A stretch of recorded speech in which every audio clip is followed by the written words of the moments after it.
12 in the morning, pop shells for a living and berry gon' smell blood trail every minute road wave and you niggas no fair when I hit 'em every time I see a pig I don't hesitate to kill 'em ain't nobody give a fuck about a rule. Assalamualaikum warahmatullahi wabarakatuh. Perkenalkan, nama saya Ridwan Hamzah, kelas C semester 1 jurusan Manajemen Pendidikan Islam, Fakultas Ilmu Tarbiyah dan Keguruan IAIN Sultan Amai Gorontalo. Pada video ini saya akan memaparkan hasil bacaan artikel yang merupakan tugas mata kuliah filsafat ilmu. Baik, saya awali dengan identitas artikel. Materi manusia dan filsafat. Penulis Latifatul Masruroh, Fakultas Agama Islam Universitas Wiralodra. Selanjutnya kita masuk pada materi. Yang pertama yaitu pengertian hakikat manusia. Manusia adalah makhluk beragama, yaitu makhluk yang mempunyai fitrah untuk memahami dan menerima nilai-nilai kebenaran yang bersumber dari agama serta menjadikan kebenaran agama itu sebagai rujukan sikap dan perilaku. Allah berfirman dalam Quran surat Al-A'raf 172, "Bukankah aku ini Tuhanmu?" Mereka menjawab, "Ya, kami bersaksi bahwa Engkau adalah Tuhan kami." Allah Subhanahu wa Ta'ala menciptakan manusia sebagai khalifah di muka bumi ini sehingga Allah melengkapi manusia dengan akal dan kebebasan. Agama berperan untuk memelihara kedua potensi ini agar dapat menjadi petunjuk bagi manusia dalam mencapai mental yang sehat. Jalaluddin Rahmat mendefinisikan manusia adalah mikrosmos yang menggabungkan semua alam dalam mikrosmos. Sedangkan Al-Quran memandang manusia sebagai makhluk biologis, psikologis, dan sosial. Kemudian yang berikut pengertian filsafat. Secara etimologi, filsafat berasal dari bahasa Yunani, yaitu philo, berarti cinta, dan sophia, berarti kebenaran. Sementara itu, menurut I.R. Pujawijatna, philo artinya cinta dalam arti yang seluas-luasnya, yaitu ingin dan karena ingin lalu berusaha mencapai yang diinginkan itu.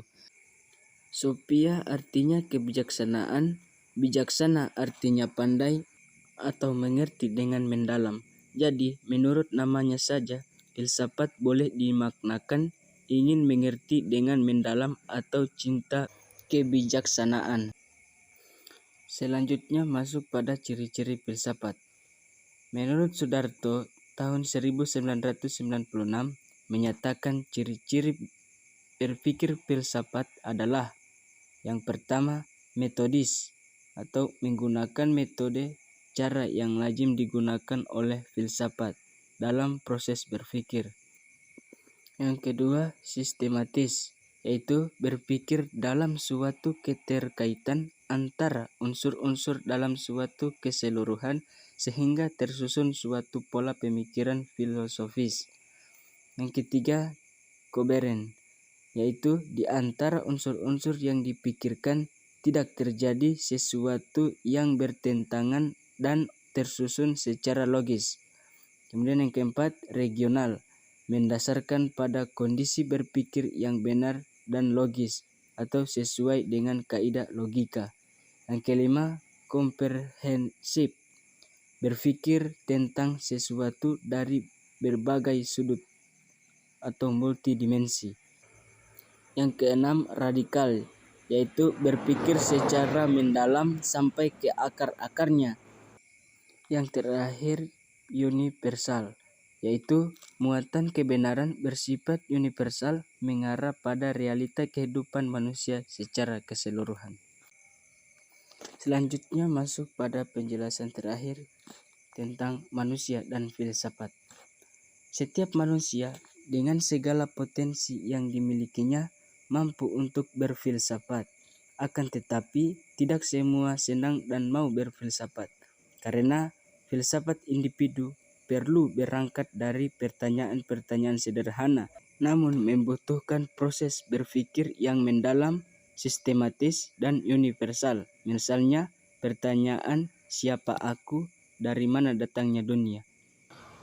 Melalui pertanyaan-pertanyaan sederhana itu, individu akan belajar untuk merenungi secara lebih mendalam tentang siapa dirinya, dari manakah dia berasal, untuk apa dia hidup, dan akan kemana setelah mati. Benarkah kehidupan setelah mati itu ada? Baiklah teman-teman, itulah pemaparan hasil bacaan artikel yang telah saya baca, materi tentang manusia dan filsafat. Mohon maaf bila terdapat banyak kekurangan. Billahi taufik wal hidayah. Wassalamualaikum warahmatullahi wabarakatuh.